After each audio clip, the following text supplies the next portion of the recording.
अस्सलामु अलैकुम वरहमतुल्लाहि वबरकातुहू। तलबा-ए कराम, उम्मीद करता हूँ कि आप आफ़ियत से होंगे। कल के सबक में हमने तावुद और तस्मिया के बारे में बहुत सी बातों को जाना और पढ़ा। आज के सबक में इंशाअल्लाह हम बहुत सी कीमती बातों को जानेंगे, तो बिना ताख़ीर हम अपने सबक को शुरू करते हैं।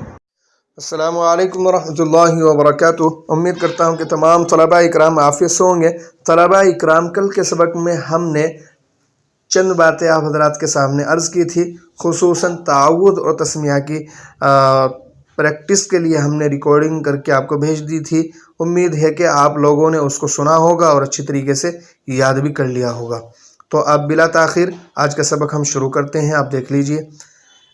अऊज़ु बिल्लाहि मिनश शैतानिर रजीम, बिस्मिल्लाहिर रहमानिर रहीम।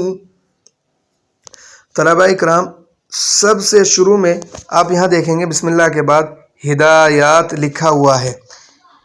तलबा-ए कराम, इसके बाद देखिएगा आप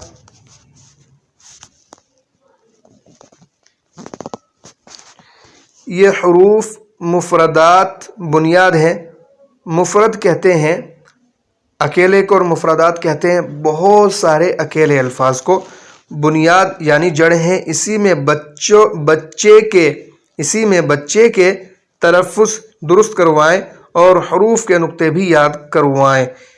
सतर के आखिर से दाएं और ऊपर से नीचे और नीचे से ऊपर की तरफ पढ़वाएं। अगर इस तख्ती में कमी रही तो याद रखिए इसका असर बहुत आगे तक जाएगा और कमज़ोर बुनियाद पर अच्छी इमारत मुमकिन नहीं।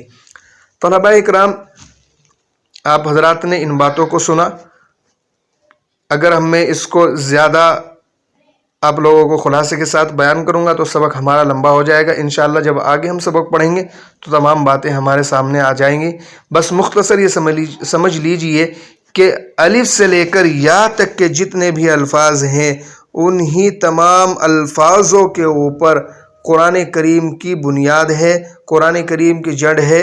अगर इन अल्फाजों को हरूफ तहज्जी जिनको बोला जाता है अलिफ से लेकर या तक हमने अच्छी तरीके से अदा करना नहीं सीखा तो फिर हमारा कुरान करीम उस मेयार का नहीं हो पाएगा जिस मेयार का हम चाहते हैं। तो आप हजरात, मैं अल्फाजों को पढ़ता जाऊंगा, आप ध्यान से सुने और उसी तरह उसकी मश्क करने की कोशिश करें। हर एक अल्फाज पर उसकी मुख्तसर सी जहाँ पर ज़रूरत महसूस करूँगा वजाहत भी करता जाऊँगा इंशाअल्लाह। तो सबसे पहले यहाँ पर अलिफ लिखा हुआ है, अलिफ। तो इसको जब हम अदा करेंगे अलिफ अलिफ बहुत नरमी के साथ में अदा करेंगे अलिफ।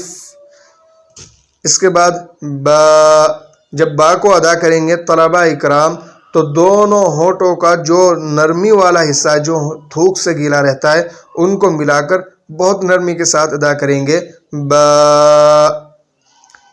इसके बाद ता है, तो ता को जब हम अदा करेंगे ता, ज़बान की नोक और सामने के जो ऊपर वाले दांत हैं उनके किनारा, ज़बान की नोक और दांतों का किनारा जब मिलेगा तो इस अल्फाज को अदा किया जाएगा ता ता।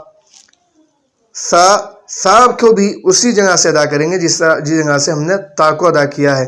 उसके बाद जीम है, जीम ज़बान के बीच से अदा किया जाता है। इसमें ख़ास तौर से तलबा-ए कराम आपको ये बात याद रखनी है कि जीम में चे की आवाज़ बिल्कुल भी नहीं आनी चाहिए। जीम। हा के अंदर ख़ास तौर से आपको ये बात ख्याल रखनी है, इस बात का ख्याल रखना है कि हा को छोटी हा नहीं पढ़ना है बल्कि साफ तौर पर अदा करने की कोशिश करनी है। जैसे मैं पढ़ रहा हूँ हा, और खा के अंदर खुसूसन आपको ये ख्याल रखना है तलबा-ए कराम कि जब आप खा को अदा करेंगे तो इसके अंदर यह वाली आवाज़ बिल्कुल भी नहीं होनी चाहिए। खा खा यह आवाज़ बिल्कुल नहीं होनी चाहिए, बल्कि आवाज़ ये होनी चाहिए खा खा खा खा, यह वाली आवाज़ होनी चाहिए। उसके बाद तलबा-ए कराम दाल दाल ذال کو بہت نرمی کے ساتھ ادا کرنا ہے، سختی کے ساتھ نہیں ادا کرنا ہے۔ اس کے بعد را کو بھی منہ بھر کر ادا کرنا ہے۔ جب ہم آگے پڑھیں گے انشاءاللہ را کا قاعدہ آپ کے سامنے آ جائے گا کہ را کی کتنی حالتیں ہیں اور کس حالت میں کس طرح سے را کو پڑھا جاتا ہے۔ اب یہاں پر زا ہے، زا کو سختی کے ساتھ ہم ادا کریں گے، نرمی کے ساتھ بالکل بھی ادا نہیں کریں گے۔ زا، سین کو بھی سختی کے ساتھ ہی ادا کیا جائے گا، سین، سین، سین کے اندر اور بڑے شین کے اندر اور سا کے اندر ہلکی سی ایک آواز نکلتی ہے، سین کے اندر سیٹی والی آواز ہوتی ہے، سا کو ادا کرتے وقت ہلکی سی ہوا والی آواز ہوتی ہے جو دانتوں سے خارج ہوتی ہے۔ شین، صاد، صاد، ضاد، طا، وا۔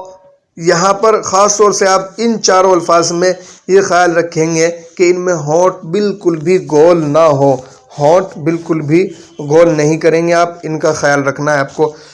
عین، غین، غین، اس کو اس طرح بھی پڑھا جا سکتا ہے، غا، غا، فا، قاف، کاف، لام، میم، نون، واو، واو، واو، ہا، ہا، حمزہ، یا، یا۔